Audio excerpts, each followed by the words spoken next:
Alors, Bruchim Abaim, Bruchot Abaot, bienvenue à tous et à toutes. Voilà, la fête de Pessah est écoulée. On reprend petit à petit le rythme du quotidien, mais évidemment pas de manière parfaite puisque nous sommes encore dans le confinement et surtout dans une frustration par rapport aux nouvelles pas toujours réjouissantes de tout ce qu'on entend des proches, des amis, des gens que l'on connaît ou qu'on ne connaît pas, ça ne change absolument rien.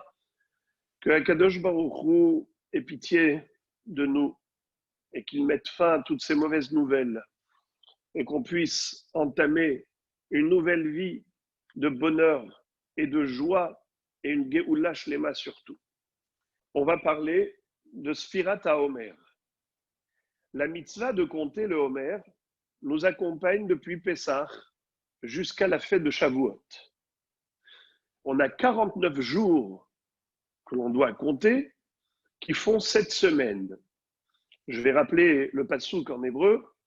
Usfartem lachem imachorat ha-shabbat miyom haviachem et omer atenufa sheva shabbatot emimot tihiyena ad mimachorat ha-shabbat ha-shevi'it tisperu chamishim yom v'ikravtem mincha chadasha l'Hashem. C'est-à-dire que vous devrez compter les 50 jours, 50 mois, moins 1, qui font 7 semaines. 7 semaines entières, parfaites, complètes. Alors, quel est le sens de cette mitzvah? Pourquoi compter jour après jour pendant toute cette période? Alors, je vais expliquer, Be'ezrat Hashem, dans quelques minutes, la raison, mais je voudrais d'abord poser une très grande question à ce propos. Il est écrit dans le Midrash qu'à l'époque du roi Chizkiya, Am Israël a été attaqué, agressé par le roi Sancheriv. C'était un empereur qui a conquis le monde tout entier. Et il avait assiégé Yerushalayim. Pendant la période du siège, il était tellement puissant qu'il était sûr qu'il allait pouvoir conquérir cette ville très facilement. Il se frottait les mains et il disait Od hayom benov yenofef yado kol hayom har bat Sion. Il disait mais je ne vois pas pourquoi j'ai dû me fatiguer à ramener autant de monde pour attaquer Jérusalem. Cette ville si petite, elle tombera entre mes mains si facilement. Il suffit que chacun de mes soldats retire une pierre, une brique de la muraille de Jérusalem, et puis il n'y a plus de muraille, et on va envahir immédiatement la ville. Alors, c'était en fait la nuit de Pessah, la nuit du Seder. Et à ce moment-là, le roi Chizkiya, qui était un super tzaddik, vous savez ce qu'il a fait? Il a fait en sorte que tout le peuple juif a étudié la Torah. Même les enfants connaissaient les sujets les plus profonds du chasse du Talmud. Pourquoi?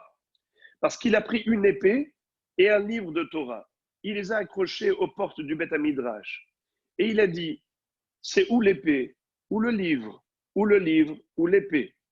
En quelque sorte, si vous voulez être protégé de l'épée qui nous menace de tout l'antisémitisme virulent qui nous entoure, eh bien, il faut venir étudier la Torah. C'est notre bouclier. Qu'est-ce qui va se passer à ce moment-là? Eh bien, en effet, les gens vont venir étudier la Torah en journée. La nuit, ils vont dire Sa Majesté, nous, on est obligé de rentrer chez nous. Il n'y a pas de lumière pour étudier la Torah la nuit. Alors, le roi Chizkiya leur dit, ne vous inquiétez pas. Moi, je vais vous fournir l'huile pour allumer les veilleuses. Ainsi, vous pourrez étudier la Torah jour et nuit. Ve'agitabo yomam valaila. C'est ce qui s'est passé. Eh bien, on a fait une statistique. On a vu qu'il n'y avait pas un seul ignorant en Torah dans tout Eretz Israël. Et comme je vous l'ai dit, même les enfants connaissaient la Torah par cœur. Alors, Moraï et Rabotaï, à cette époque, le roi Hizkia va dire à Kadosh Baruch Hu, maître du monde, on n'a pas de service militaire, on n'a pas d'armée pour faire face à cet ennemi aussi puissant qui a conquis le monde tout entier. Qu'est-ce qu'on peut faire? Kadosh Baruch Hu va dire à Hizkia, ne t'inquiète pas, tu peux aller faire dodo tranquillement, je m'en occupe, j'en fais mon affaire. Pendant cette nuit, c'était le 15 Nissan, Hachem envoie l'ange Gabriel pour frapper les Assyriens. Et en effet, le lendemain matin, on avait 185 000 chefs de troupes inanimés. Dans la Guémara, il y a deux versions, à savoir comment l'ange les a frappés. Selon une version, il y a eu 2 filets de feu qui ont pénétré leurs narines et les ont brûlés intérieurement. Selon une deuxième version, l'ange a dévoilé leurs oreilles et ils ont pu entendre le chant angélique.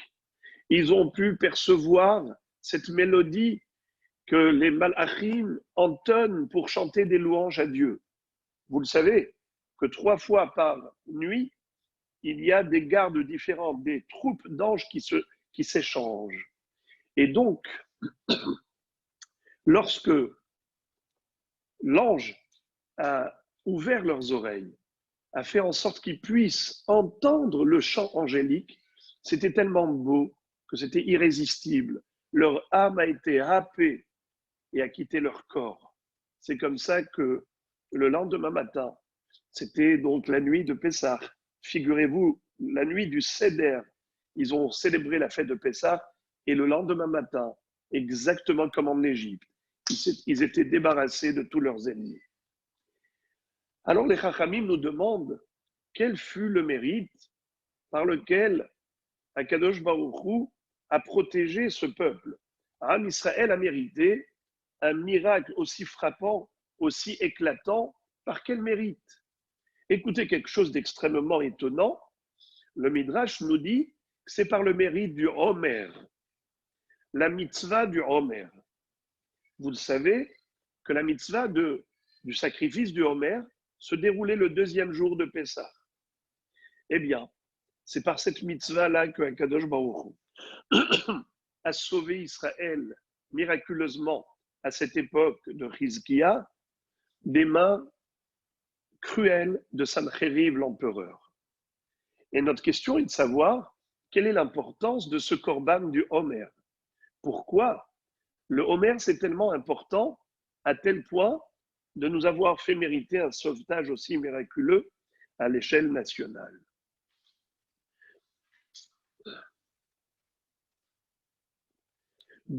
Deuxième question, c'est qu'a priori, il y a une contradiction entre 2 références, 2 sources, et toutes les 2 sont talmudiques. Ce que je vous ai dit maintenant, c'est écrit dans le Midrash Parashat Emor. Mais dans la Gemara, Masechet Sanhedrin, page 94, la Gemara nous dit que à cette époque, ce nes a eu lieu grâce à l'étude de la Torah, étant donné que le peuple juif s'était consacré à l'étude. Comme je l'ai dit tout à l'heure, ils ont étudié la Torah jour et nuit.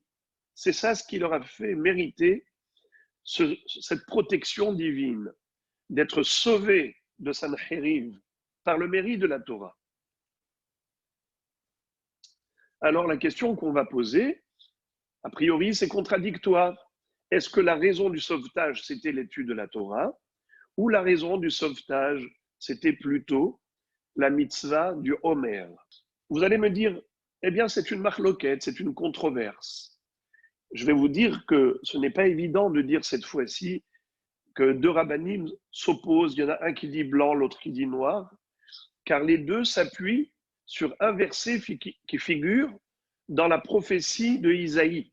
Dans le livre de Ishaïa, du prophète Ishaïa, il est écrit un pasouk duquel le Midrash a déduit ce qu'il a déduit, et un pasouk duquel la Gemara a déduit ce qu'elle a déduit.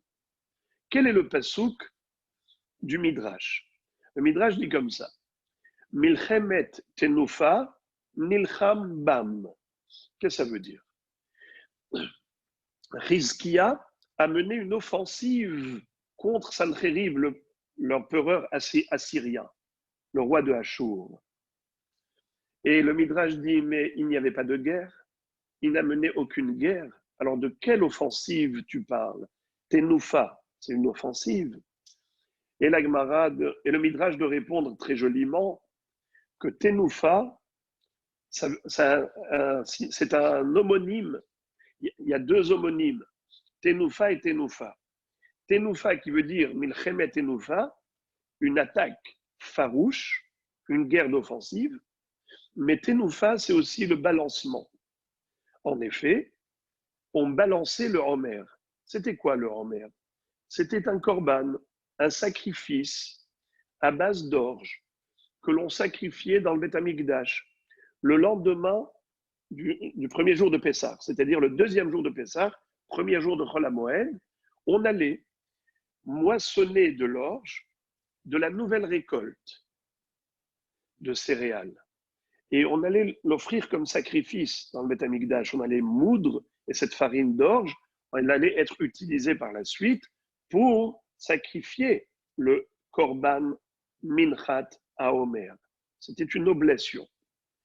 Alors, Moraï et Rabotai, figurez-vous que par le mérite du balancement, comme c'est écrit, Homer atenoufa, veheni fait à Homer, il fallait balancer le Homer.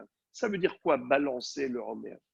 Ça veut dire que le Kohen devait prendre la corbeille où il y avait dedans de l'orge et il devait faire ce mouvement de bas en haut et d'un côté à l'autre, des 4 points cardinaux. Donc on allait balancer le Homer et ensuite le sacrifier. Alors Morav et Rabotai, grâce à cette mitzvah du Homer, du sacrifice du Homer le deuxième jour de Pessah, c'est ça ce qui a valu au peuple juif ce sauvetage miraculeux. Donc on voit qu'il y a un pasouk, Milchemet Tenoufa Nilchambam, Homer à Tenoufa. Et d'autre part, la Gemara, elle aussi, s'appuie sur un pasouk.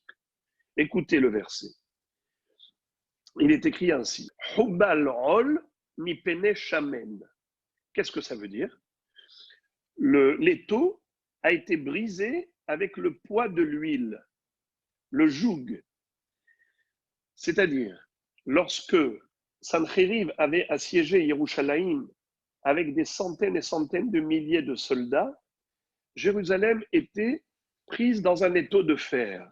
Et qui a brisé cet étau, ce joug? C'est le poids de l'huile. De quelle huile? De quelle huile on parle? On parle de l'huile qu'a fournie le roi Hizkia. Et il a donné au peuple juif en disant étudiez Torah pas seulement en journée, mais même la nuit. Et si vous n'avez pas de lumière, moi, je vous fournis l'huile pour allumer les veilleuses. C'est comme ça qu'ils ont étudié Torah jour et nuit. Alors, Moraï Verabotaï, si c'est cela, c'est le mérite de l'étude de la Torah, alors pourquoi est-ce que dans le Midrash, on nous a dit que c'est le mérite du Homer? C'est ou l'un ou l'autre des deux mérites. Comment comprendre et comment concilier ces deux sources talmudiques pour pas qu'elles soient contradictoires? Alors, on va approfondir. On va poser encore une autre question. Le Chinour, le Sefer HaChinour, c'est l'un des Rishonim. Il a déjà été précédé par le Midrash qui dit que pourquoi est-ce que les Béné Israël devaient compter depuis la sortie d'Égypte jusqu'à Chag HaShavuot pendant ces 49 jours? Eh bien, c'était l'expression d'une impatience. Lorsque Moshe Rabbeinu leur a dit, vous savez pourquoi vous sortez d'Égypte? Cette libération n'est pas juste pour vous permettre d'aller faire la belle vie. C'est surtout pour atteindre un objectif beaucoup plus noble, c'est d'aller recevoir la Torah au pied du mont Sinaï, afin de mériter le dévoilement divin, événement unique de toute l'histoire de l'humanité. La seule et unique fois où Dieu se révèle à l'homme, c'était au moment du don de la Torah.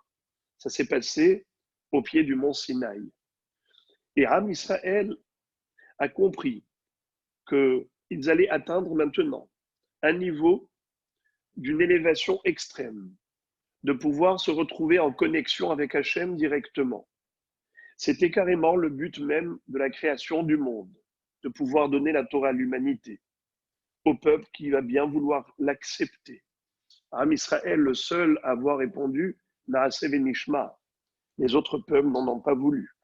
Quand Akadosh Baruch Hu a proposé la Torah à Esav, eh bien, les enfants de Esav vont dire, mais qu'est-ce qu'il y a écrit dans cette Torah? Il va leur dire, c'est interdit de tuer. Ils vont dire, mais nous, on vit sur l'épée. Quand il va s'adresser au Bnei Ishmaël, il va leur dire qu'il est interdit de voler. Ils vont la refuser également. Et ainsi de suite. Quand il va s'adresser à Ammon ou Moab, ils vont dire, mais qu'est-ce qu'il y a écrit dans ta Torah? Il va leur dire, les relations incestueuses sont interdites. Alors ils vont la refuser. Et ainsi de suite. En procédant par élimination, on arrive finalement à un peuple unique qui va dire oui Hachem, on signe le contrat avant même que toi tu le remplisses. On est d'accord d'accepter ce que tu nous demanderas de faire, sans la moindre hésitation. Donc, Am Israël, qui a compris le bien fondé de la Torah, a compris que c'est quelque chose d'extraordinaire, ils l'ont attendu impatiemment. À ce titre, ils se mettent à compter, ce compte à rebours, un peu comme quelqu'un qui est en prison et qui attend impatiemment sa libération. Et on lui annonce une date, alors le compte à rebours commence. Ainsi, nous dit Rachamim que quand Hachem a dit à Moshe, Ta'avdun et Elokim ala harazé, vous allez servir Dieu sur cette montagne, c'est-à-dire vous allez recevoir la Torah. Regardez bien qu'est-ce qui est écrit. Ta'avdun. Il n'est pas écrit Ta'avdu. Vous servirez Dieu. Ta'avdun avec le nun à la fin. Quelle est la valeur numérique du nun? Vous le savez, nun équivaut 50. Dans 50 jours, vous recevrez la Torah après la sortie d'Égypte. Alors, il compte comme quelqu'un qui exprime une attente impatiente. Alors, Moray Verabotaï, si c'est comme ça, on ne comprend pas pourquoi ce conte s'appelle Al-Sephirat HaOmer. Pourquoi on dit Sephirat HaOmer? On aurait dû dire Sephirat HaYamim, les Kabbalat HaTorah. On compte des jours par rapport à un objectif que l'on veut atteindre à Shavuot, et non pas par rapport au Homer qu'on a sacrifié à Pessah. On a beaucoup de mal à comprendre le rapport entre le compte et le Homer. Pourquoi tu dis Sephirat à Homer? Mais ce n'est pas le compte du Homer, c'est le compte des jours qui nous séparent d'un moment fort attendu, qui est le jour de Kabbalat HaTorah, Chag HaShavuot. Alors pourquoi tu appelles ça Sephirat HaOmer? Certes, cette bracha est formulée par rapport à la mitzvah de la Torah. Usfartem lachem imachorat haShabbat miyom aviachem et Homer atenufa. La Torah elle-même a relié le compte au Homer. Mais on va poser la question à la Torah elle-même. Pourquoi? Quel rapport avec le Homer? Alors, chers amis, maintenant, on va attacher la ceinture et on va prendre la NASA et on va réfléchir.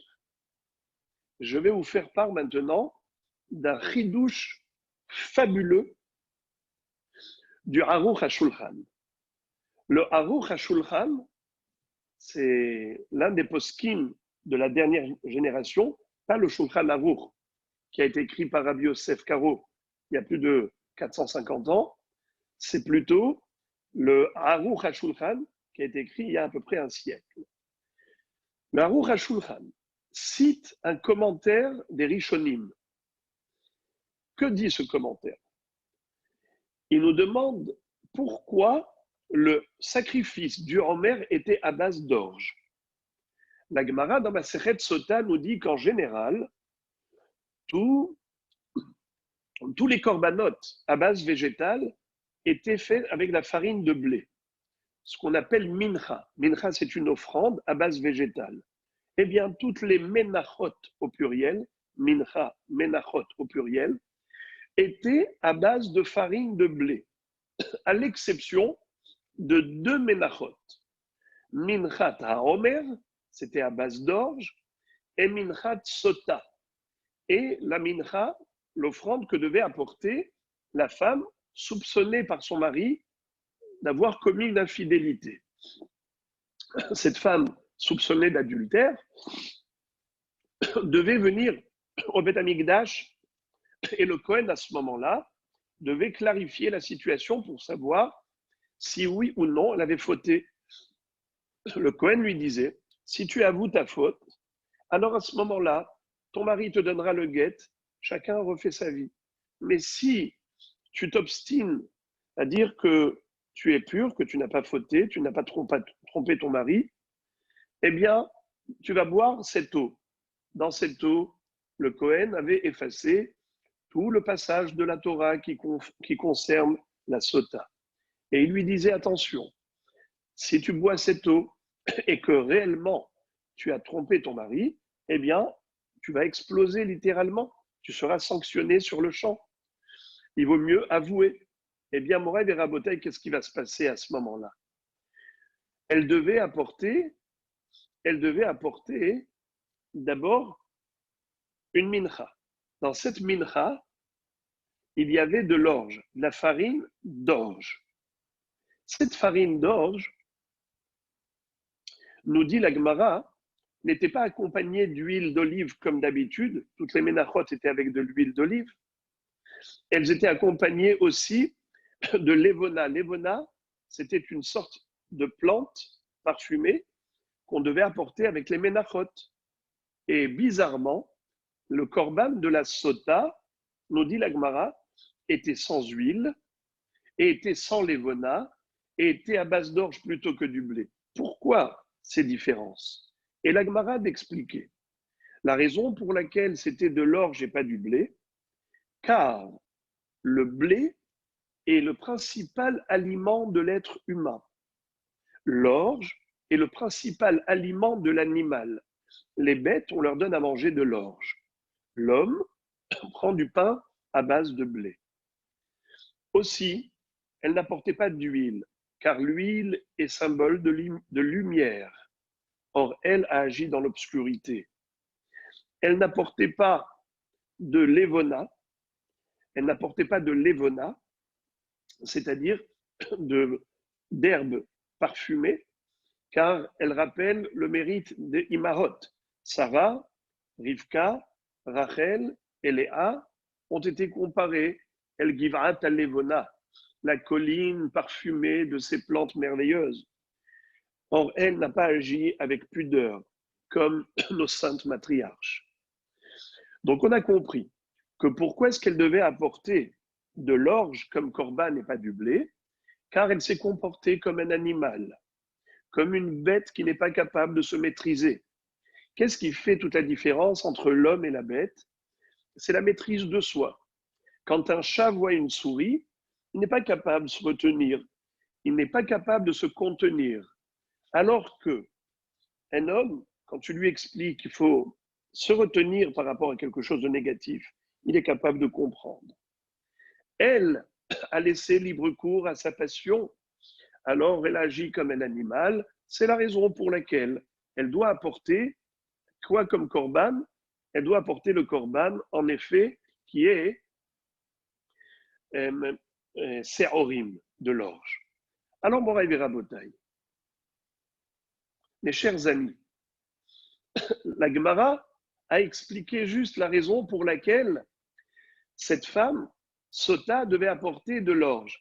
Mais la Gemara n'a pas expliqué pourquoi le korban à Omer aussi était à base d'orge. Pourquoi? Normalement, tous les corbanotes de mincha à base végétale, c'était avec du blé. Alors la sota, c'est exceptionnel. On l'a compris. Mais pourquoi le Omer était avec de la farine d'orge? La Gemara n'a pas expliqué. Et c'est là le grand chidouche du Aruch HaShulchan au nom des Kadmonim. Écoutez ce qu'il dit. Il dit que la sortie d'Égypte s'est faite en deux étapes.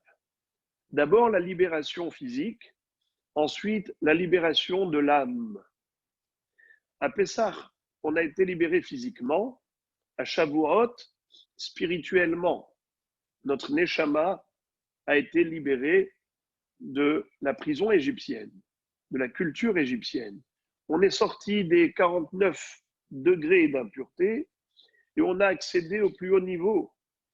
Pas seulement qu'on est sorti et on est arrivé au 49e degré de Kedusha, mais on a carrément reçu la Torah le 50e jour. Qu'est-ce qui s'est passé à ce moment-là? Écoutez bien. Il y a eu la transition de la phase animale à la phase humaine.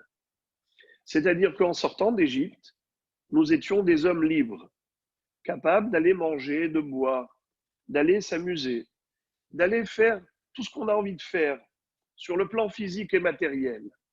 Eh bien, on n'est pas mieux que des animaux. Car l'animal, il a exactement les mêmes activités que l'homme sur le plan physique.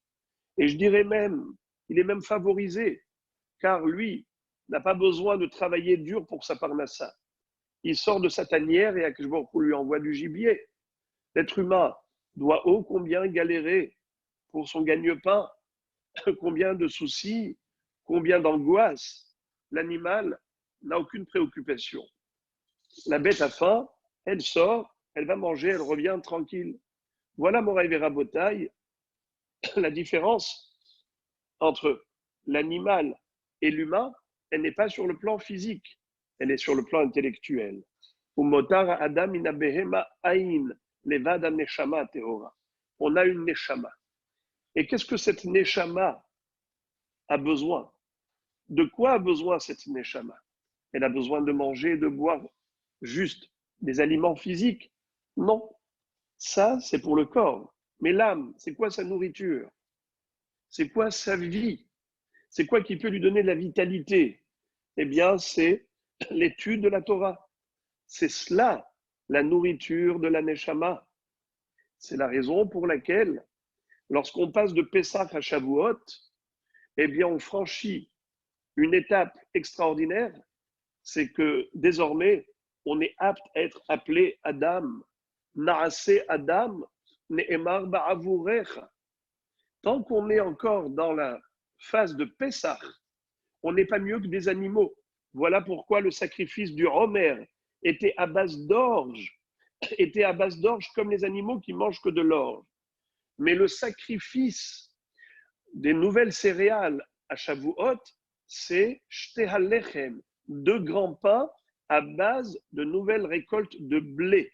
Le blé qui est l'aliment humain, pour marquer le fait de cette transition, qu'en effet, on est passé de Pesach à Shavuot, de Behema à Adam.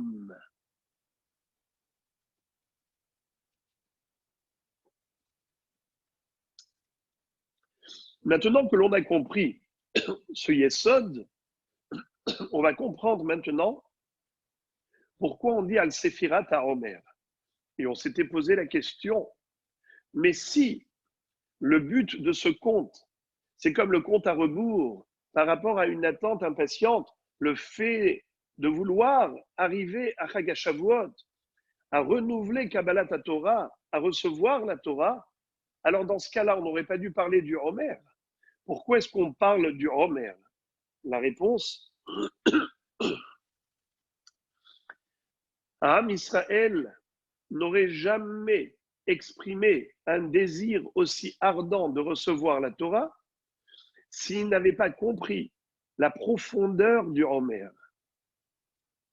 Je m'explique. Il y a 2 possibilités pour un homme de concevoir la Torah.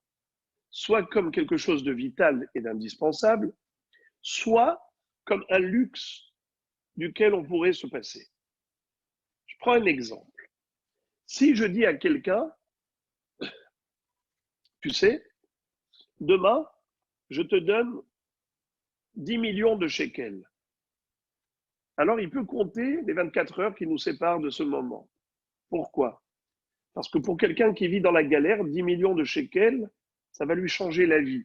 Ce sera une nouvelle vie. Quelqu'un qui est en prison, on lui dit dans 24 heures, tu sors de prison. Il va compter heure après heure. Pourquoi? Parce que la vie en prison ou la vie en liberté, ce sont 2 vies différentes. On attend et on compte avec une impatience lorsque le moment attendu est un moment qui va nous changer l'existence. qui donnera une nouvelle dimension à notre vie. Or, si c'est juste un surplus, un rajout qui n'est pas indispensable, on ne va pas compter comme des fous quand est-ce que ça va arriver, quand est-ce que ça va arriver. Non. Exemple, je vous dis, voilà, tu vois ce gâteau-là, demain je te donnerai ce gâteau. Tu ne vas pas compter les heures jusqu'à demain. Pourquoi? Parce que si tu as le gâteau, c'est très bien. Si tu n'en as pas, ce n'est pas grave. On peut vivre même sans gâteau. Mais vivre sans liberté, c'est une autre vie. Vivre dans la galère, c'est une autre vie. Quelqu'un à qui on promet la liberté, on promet le bonheur, on promet une nouvelle dimension de vie, bien comme quelqu'un qui doit se marier. Il attend impatiemment le moment de sa coupa, parce que la vie en tant que marié, c'est une autre dimension de vie. De ce fait, on compte, en exprimant l'impatience, l'attente, avec un désir ardent. Alors on a compris que s'il y a lieu de compter pour recevoir la Torah, c'est que forcément on a compris que la Torah, c'est la vraie vie. C'est la nouvelle dimension de vie. Ce n'est pas la vie bestiale physique, c'est la vie de l'homme, l'homme intellectuel, l'homme en tant que couronne de la réaction, de la création, l'homme qui est au-dessus des minéraux, des végétaux, des animaux, l'homme qui est la lumière divine, l'homme qui est la créature même d'Akadosh Baruch Hu. Hachem a façonné lui-même Adam, Arishon. Et de ce fait, recevoir la Torah, c'est quelque chose qui, en fait, nous transforme d'animal en humain. C'est une nouvelle vie. Ce n'est plus une vie animale, c'est une vie digne d'un être humain, une vie intellectuelle, une vie à proximité de Dieu, une vie qui nous permet de nous brancher sur le réseau divin, la Torah. Maintenant, on va comprendre également la réponse à la question. Je vous avais dit qu'a priori, la Gemara et le Midrash se contredisent. Car à l'époque de Sancheriv, le roi Hizkiya a mérité un miracle extraordinaire. C'était le 14 Nissan au soir, et il va dire à Kadosh Baruch Hu, maître du monde, sauve-nous de cet empereur puissant qui a conquis le monde entier et qui veut aujourd'hui également détruire Jérusalem. Qu'est-ce qui s'est passé à ce moment-là? Akadosh Baruch Hu les a sauvés. Mais on avait vu qu'il y avait deux versions.